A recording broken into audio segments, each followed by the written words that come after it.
Bonjour à tous, voici la correction du TP sur la force des acides et des bases. Alors dans un premier temps, on vous demandait de compléter cette partie du cours. Donc on vous rappelle que toutes les solutions aqueuses contiennent de l'eau, qui est l'espèce ultra majoritaire. L'eau est un ampholyte puisqu'elle appartient à deux couples, le couple H3O+, H2O et le couple H2O, HO-. Et on vous rappelle la réaction d'autoprotolyse de l'eau, c'est-à-dire que deux molécules d'eau vont se dissocier en ion oxonium et en ion hydroxyde. Alors on vous dit qu'à 25 degrés Celsius, le pH vaut 7, et donc quelle est la concentration de cette solution finale en H3O+. Donc là, je vous rappelle qu'il faut reprendre la définition même du pH. pH égale moins log de concentration H3O+, donc H3O+, égale 10 exposants moins le pH, parce que la fonction inverse du logarithme décimal est la puissance de 10. Pour la concentration en HO-, vous savez qu'à pH égale 7, la solution est neutre, c'est-à-dire qu'elle n'est ni acide ni basique. Pourquoi? Parce que s'il y a des acides et des bases, ce qui est normal, eh bien leurs concentrations sont égales. Donc ça veut dire qu'il y aura autant d'ions oxonium H3O+, que d'ions HO-, et donc ils auront exactement la même concentration, c'est-à-dire 10 puissance moins 7. Dans l'eau, l'espèce majoritaire est la molécule H2O, à l'état donc liquide. On vous dit que les ions H3O+ et HO- sont présents dans toutes les solutions aqueuses selon un équilibre chimique, tel que Ke est égal à la concentration de H3O+ fois celle de HO-. Et donc si je reporte les valeurs précédemment données à 25 degrés, ça fait donc 10 puissance moins 7 fois 10 puissance moins 7, ce qui fait donc 10 puissance moins 14. Et vous savez que un K, une constante, ne dépend que de la température. Donc à 25 degrés, on prendra toujours cette valeur-là, 10 puissance moins 14, ici. Il n'y a pas d'unité. Et pour le pKe, puisque c'est égal à moins log de Ke, le log, c'est la fonction inverse de la puissance de 10. Donc ici, on aura moins 14, ce qui fait donc plus 14.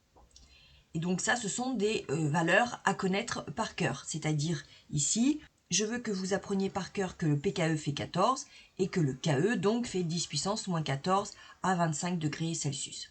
Vous devez également savoir écrire la réaction d'autoprotolyse de l'eau, sachant que les deux couples qui interviennent dans l'eau, donc ce sont ces deux-là, normalement vous les connaissez.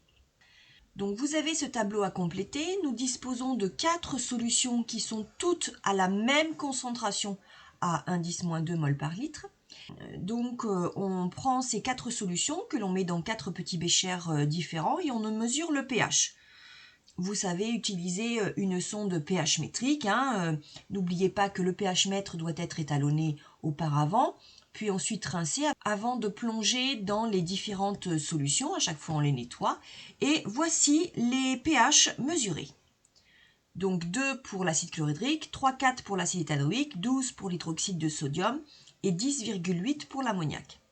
Alors, dans une première question, on vous demandait de compléter la première colonne du tableau en indiquant les formules des acides et des bases, ici sous leur nom. Donc ça, je vous rappelle que c'est à connaître par cœur. Donc ici, si je complète, on a l'acide chlorhydrique qui fait donc H3O+, plus Cl-. Vous pouvez le faire dans l'autre sens, Cl- plus H3O+, c'est exactement la même chose. L'acide éthanoïque CH3CO2H, qu'on écrit aussi CH3COOH. L'hydroxyde de sodium Na+, plus HO-. Et enfin l'ammoniac, qui est également une base, tout comme l'hydroxyde de sodium, NH3. Et donc on vous donne ici les pH mesurés des différentes solutions. Donc on vous demande de compléter, d'identifier a priori l'acide fort, l'acide faible, la base forte et la base faible. Donc ça veut dire qu'on a un acide fort, un acide faible, une base forte, une base faible. Puisque toutes les solutions sont à la même concentration, eh bien l'acide fort, ici, puisqu'il y a un acide fort parmi ces deux, ben ce sera celui qui a le plus petit pH. Donc a priori, c'est l'acide chlorhydrique. Et donc l'acide faible, l'acide éthanoïque. Sachant qu'ils ont la même concentration, s'ils étaient forts tous les deux, ils auraient eu le même pH. De la même façon, entre la base faible et la base forte, ici, la base forte aura le pH le plus important. Donc ici, 12, et donc l'hydroxyde de sodium est une base forte. Et puis donc, alors que les solutions sont à la même concentration, on a pourtant un pH qui est bien inférieur ici à 12, donc c'est une base faible. De plus, vous savez également que toutes les bases fortes ont leur couple H2O, HO-. Donc ici on a du HO-, donc ça correspond bien au fait que ce soit une base forte. De la même façon, pour les acides forts, leur couple c'est H3O+, H2O. Donc ici effectivement on a le H3O+, ça montre bien que c'est un acide fort, c'est une autre façon de raisonner. Bien, alors nous allons compléter ce tableau et on va commencer par cette première ligne. Donc ici l'acide chlorhydrique, lorsqu'il est plongé dans l'eau, les deux couples qui vont intervenir donc sont H3O+, H2O, ça c'est pour l'acide chlorhydrique. Et puis pour l'eau, on aura donc, puisque lui c'est le réactif, il me faut l'eau comme produit, donc c'est-à-dire ici, et ici H3O+. Et donc l'équation peut s'écrire H3O+, donc aqueux, plus H2O à l'état liquide, donne H2O à l'état liquide plus H3O+ à l'état aqueux. Donc vous voyez qu'on a exactement les mêmes entités dans les réactifs que dans les produits. Sauf qu'en fait, c'est ce H3O+ de l'acide qui va se transformer en eau et l'eau qui va réagir qui va se transformer en ion oxonium. Mais voilà, c'est exactement les mêmes produits et réactifs. Donc, pour pouvoir déterminer la concentration en H3O+, par définition, vous savez que la concentration en H3O+, c'est égal à 10 moins pH. Donc ici, si je remplace par la valeur, ça me fait 10 puissance moins 2, c'est-à-dire avec deux chiffres significatifs, puisque j'en ai deux ici, 2,0, 10 exposant moins 10 mol par litre. Donc c'est ce que je reporte. À présent, pour avoir la concentration en HO- à l'état final. Ah oui, j'ai oublié d'écrire ici état final. Donc vous savez qu'on va utiliser pour cela l'autoprotolyse de l'eau avec le Ke.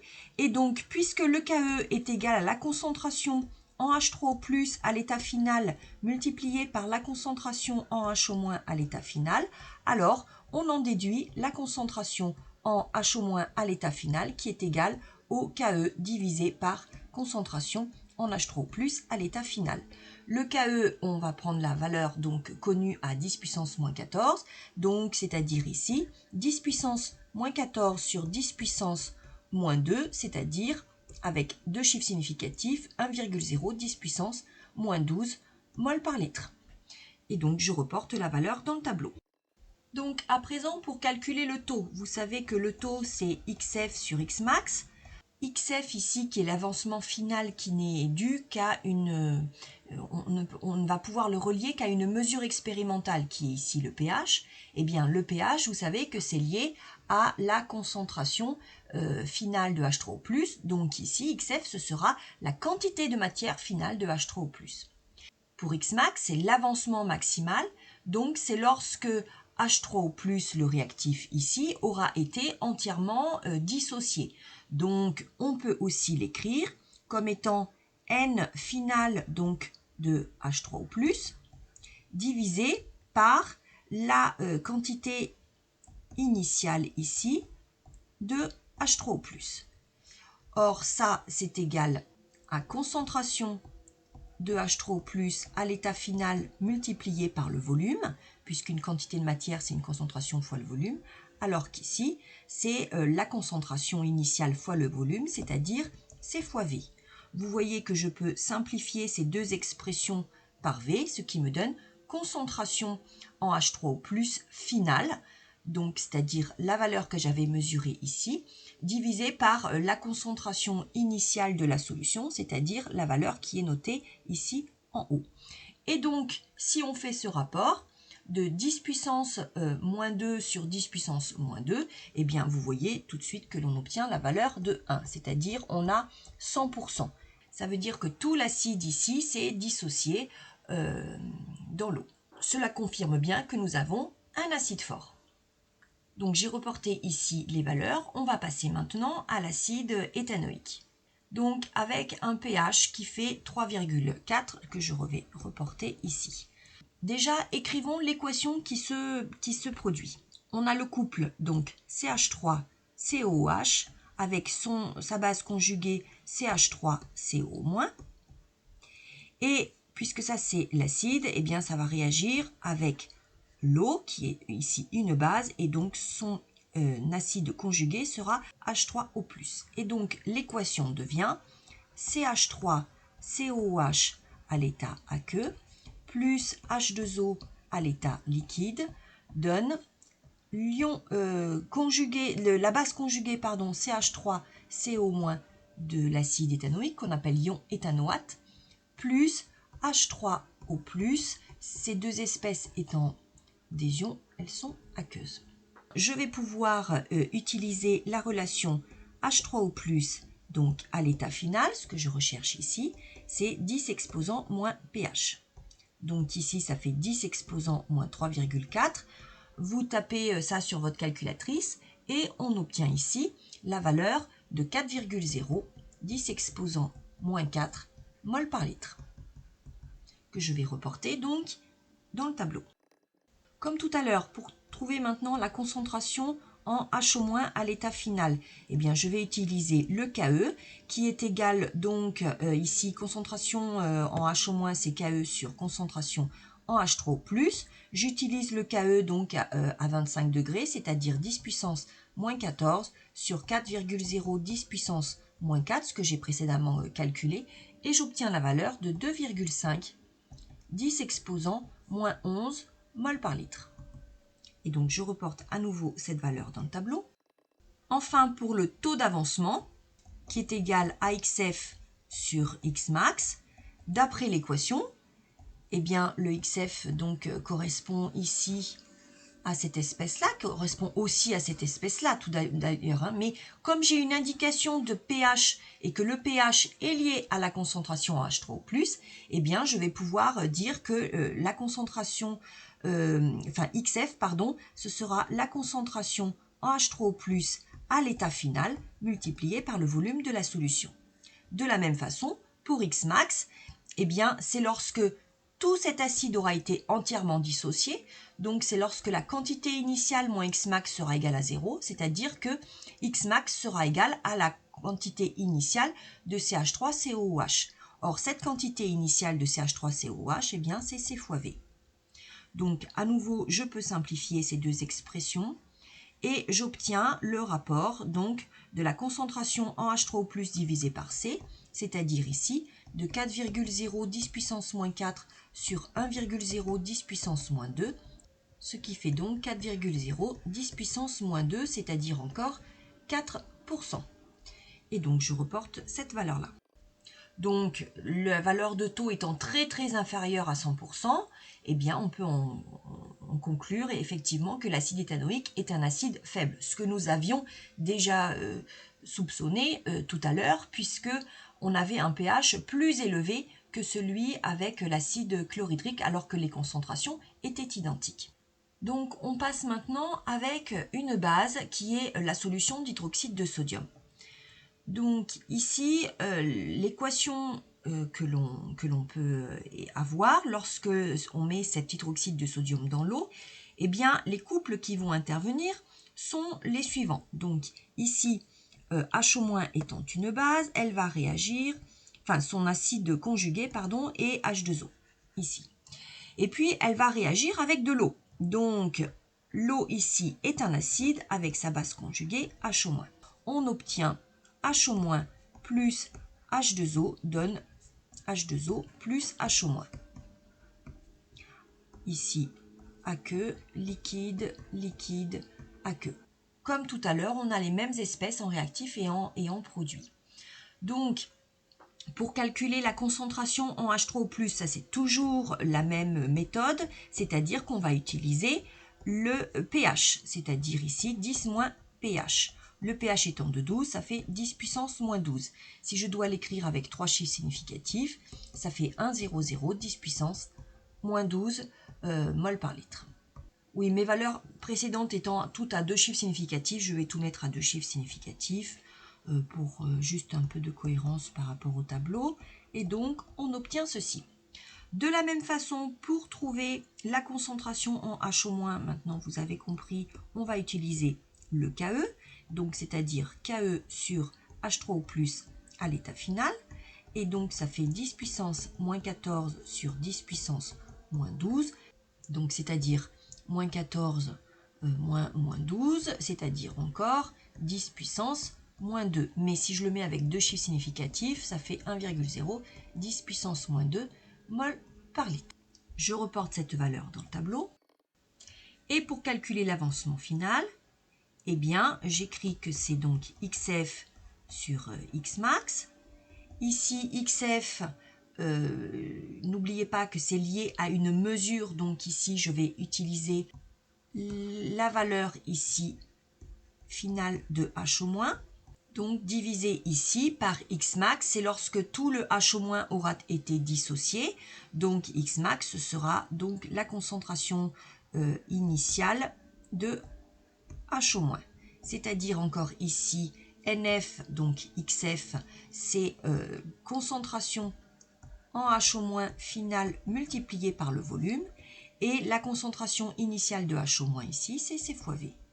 Et donc ça fait à nouveau concentration en H- finale sur C, c'est-à-dire ici 10 puissance moins 2 sur 10 puissance moins 2, puisque je vous rappelle que la concentration en soluté apportée était de 1,10 moins 2. Et donc comme tout à l'heure, on a 1, c'est-à-dire encore 100%. Donc c'est une base forte, puisque l'hydroxyde de sodium est entièrement dissocié dans la solution. Donc c'est une base forte. On termine avec l'ammoniac dont le pH mesuré était de 10,8. Donc ici les couples qui interviennent dans cette réaction sont bien sûr l'ammoniac qui est une base, donc son acide conjugué c'est NH4+, donc ça c'est la base qui va réagir, elle va réagir avec de l'eau. Donc sa base conjuguée ici, c'est H-. Ces deux couples donc vont réagir entre eux selon l'équation NH3 donc aqueux plus H2O à l'état liquide va donner donc l'ion ammonium NH4+, vous devez connaître les noms, plus l'ion hydroxyde H- à l'état aqueux. Comme tout à l'heure, on va calculer la concentration en H3O+ grâce au pH, c'est-à-dire ici donc 10 moins pH, donc 10 puissance moins 10,8, ce qui nous fait une valeur de 1,6, 10 exposant moins 11 mol par litre. Pour pouvoir avoir H-, comme d'habitude, on fait le KE sur H3O+ à l'état final, c'est-à-dire ici donc 10 puissance moins 14 sur 10 puissance moins 10,8, où vous reportez directement la valeur de 1,610 moins 11, c'est exactement la même chose, et on obtient 6,3 10 exposant moins 4 mol par litre. Donc je reporte ces deux valeurs dans le tableau, et nous allons calculer le taux d'avancement, qui est toujours égal à XF sur Xmax.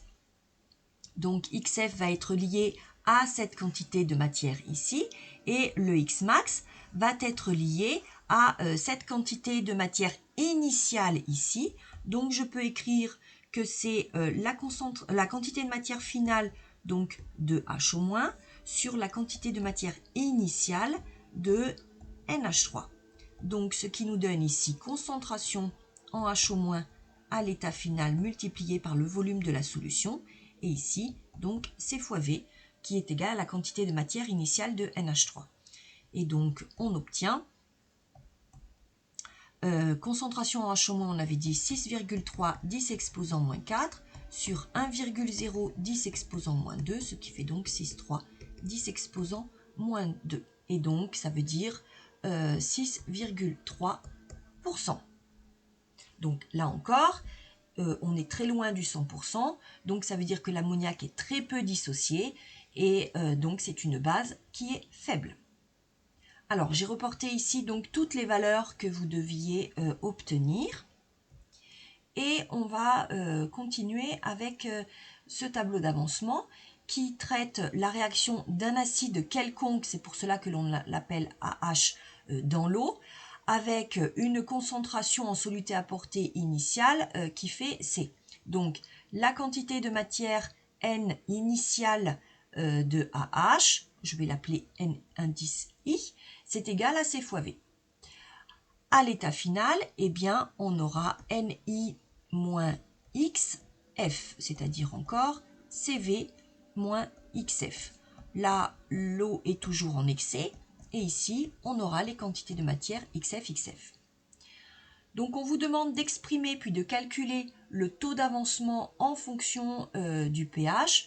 Donc, ici, vous savez que le taux d'avancement, par définition, c'est XF sur Xmax, avec les valeurs de XF qui sont ici liées à au pH, donc c'est-à-dire à H3O+.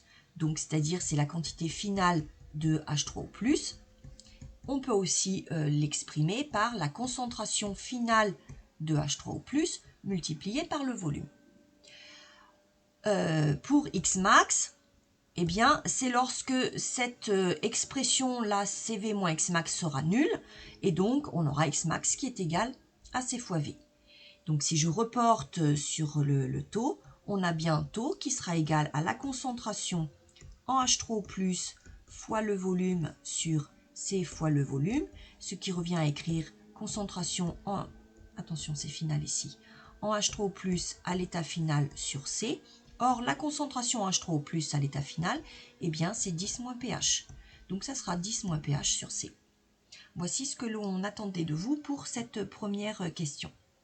Alors, définir un acide fort, un acide faible. Je vous rappelle qu'un acide fort, c'est un acide qui est entièrement dissocié dans l'eau. Et donc, la valeur de taux, du taux d'avancement, est 1. On accepte jusqu'à 99%, c'est-à-dire 0,99. Au contraire, un acide faible est un acide qui sera partiellement dissocié dans l'eau, donc avec un taux très inférieur à 1. Enfin, inférieur à 1 ou inférieur à 0,99 plus exactement.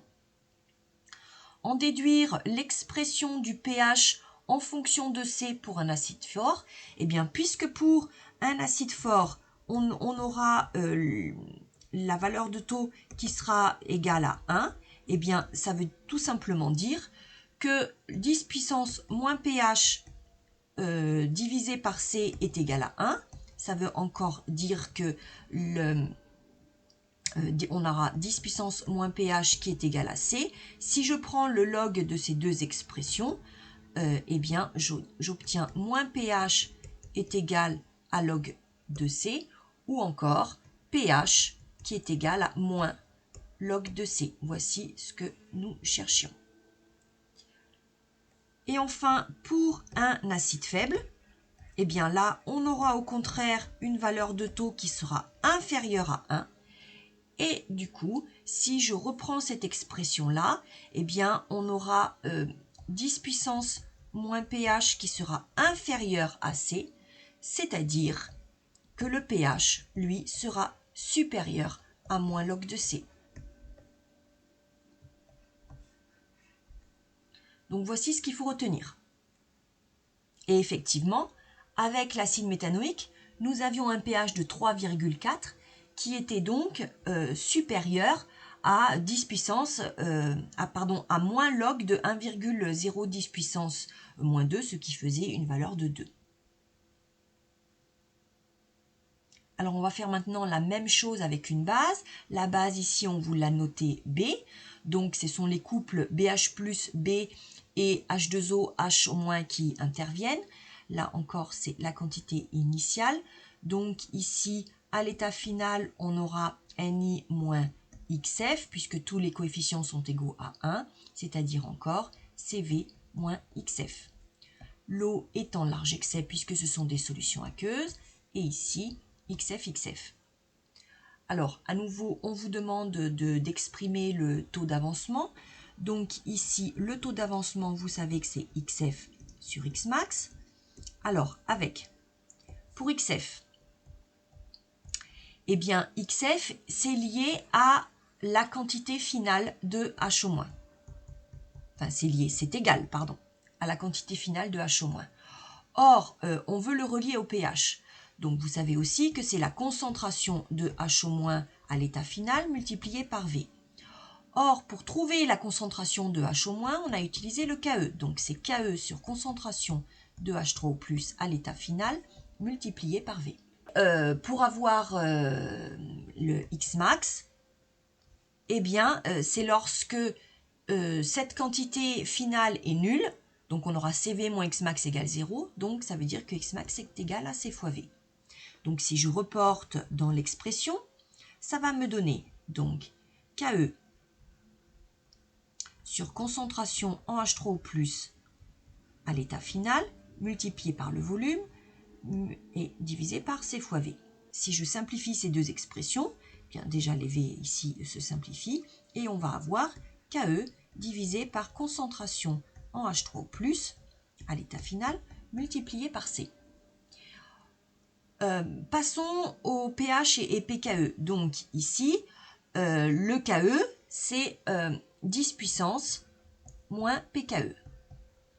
De la même façon, H3O+, c'est 10 puissance moins pH, multiplié par C. Je vais faire passer ce terme de 10 puissance moins pH ici au numérateur, parce que j'ai des puissances de 10 pour pouvoir les simplifier.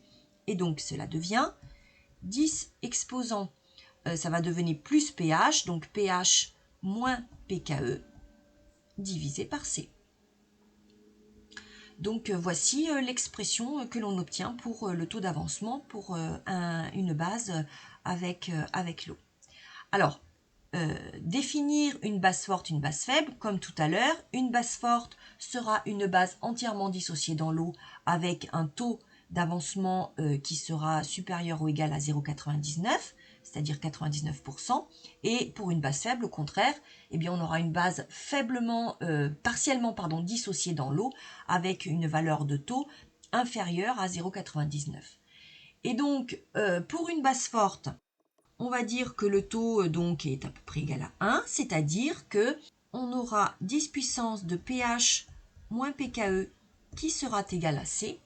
Et donc, si je prends le logarithme de ceci, eh bien, j'aurai pH moins pKe qui est égal à log de C, ou encore la relation que l'on a vue dans le cours, pH égale pKe plus log de C. Voici pour une base forte.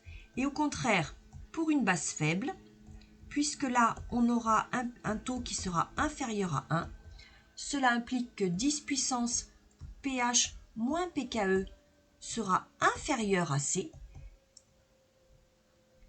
Et donc ici, on peut dire qu'on aura un pH moins pKe inférieur à log de C, ou alors pH inférieur à pKe plus log de C, c'est-à-dire encore pH inférieur à 14 plus log de C. J'aurais pu l'écrire aussi ici, pH égale 14 plus log de C. J'espère que vous avez bien compris et retenez bien les relations qui ont été encadrées dans ce TP, car vous en aurez besoin pour calculer facilement, pour voir facilement à partir du pH si on a un acide faible ou fort, rien qu'avec la mesure donc du pH de la solution.